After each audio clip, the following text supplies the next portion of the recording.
आपका मेरी चैनल में स्वागत है।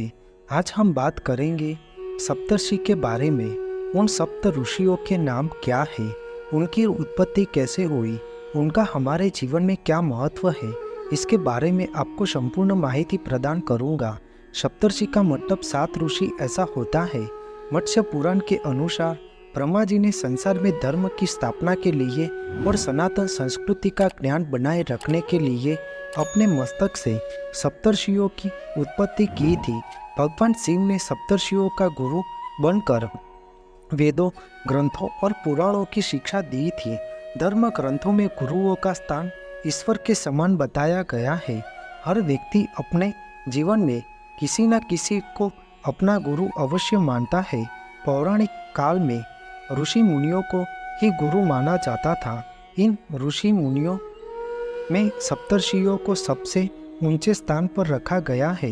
सनातन धर्म में सप्तर्षियों का विशेष स्थान रहा है, क्योंकि संसार में मनुष्यों को योग, विज्ञान, धर्म, वेद और पुराणों की शिक्षा देने और अपनी संस्कृति का ज्ञान कराने के लिए सप्तर्षियों को सबसे उच्च कोटि के गुरु बनाए गए। वेद संहिता में सप्त ऋषियों को वैदिक धर्म का जनक भी माना जाते हैं। सप्तर्षि ऋषि में पहले कश्यप ऋषि है। कश्यप ऋषि की 70 पत्नियां थीं। अदिति नाम की पत्नी से सभी देवता और दिति नाम की पत्नी से दैत्यों की उत्पत्ति मानी गई है, और उनकी शेष पत्नियों से भी अलग अलग जीवों की उत्पत्ति हुई थी। इन्होंने यज्ञों को व्यवस्थित रूप दिया और यज्ञ की विधा से आम जनता का परिचय कराया। सप्त ऋषि में दूसरे अत्रि ऋषि है। त्रेता युग में श्री राम, लक्ष्मण और सीता वनवास समय में अत्रि ऋषि के आश्रम में रुके थे। इनकी पत्नी अनसुया थी। अत्रि और अनसुया के पुत्र भगवान दत्तात्रेय है। ऋषि अत्रि ने देश में कृषि और सभ्यता के विकास में अपना योगदान दिया था। अत्रि ऋषि सृष्टि के रचयिता ब्रह्मा जी के मानस पुत्र थे। सप्त ऋषि में तीसरे भारद्वाज ऋषि है।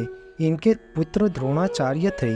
भारद्वाज ऋषि ने अब आयुर्वेद संहिता कई ग्रंथों की रचना की थी। भारद्वाज ऋषि देवगुरु बृहस्पति के पुत्र है। इन्होंने वेदों के लिए 765 से अधिक मंत्रों की रचना की है। इनकी एक पुत्री राति भी थी, जिसके राति शुकत की रचना की थी। सप्त ऋषि में चौथे विश्वामित्री ऋषि है। इन्होंने गायत्री मंत्र की रचना की थी। भगवान श्री राम और लक्ष्मण के गुरु थे।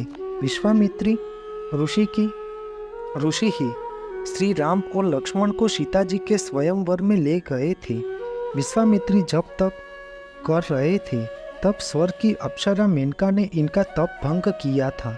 विश्वामित्री पहले एक चक्रवर्ती राजा थे, परंतु वशिष्ठ ऋषि के से कामधेनु गाय लेने के लिए इन्होंने महाभयंकर युद्ध किया था। अपने तप से ये इतने शक्तिशाली हो गए कि इन्होंने दूसरे स्वर्ग की रचना कर दी थी। सप्त ऋषि में 5वें गौतम ऋषि है। अहल्या गौतम ऋषि की पत्नी थी। गौतम ऋषि ने ही शाप देकर अहल्या को पत्थर बना दिया था। श्री राम की कृपा से अहल्या ने पुनः अपना रूप प्राप्त किया था। गौतम ऋषि के पुत्र वामदेव ने वैदिक परंपरा में संगीत शास्त्र की रचना की। उन्होंने ऋग्वेद के चतुर्थ मंडल के सूत्र दृष्टा तथा जन्म त्रयी का तत्ववेता माना जाता है। सप्त ऋषि में छठे जमदग्नि ऋषि है। जमदग्नि और रेणुका के पुत्र भगवान परशुराम है। परशुराम ने पिता की आज्ञा में से माता रेणुका का सिर काट दिया था। इससे जमदग्नि ऋषि प्रसन्न हुए और वर मांगने के लिए कहा था। तब परशुराम ने माता रेणुका को पुनः जीवन दान मांग लिया।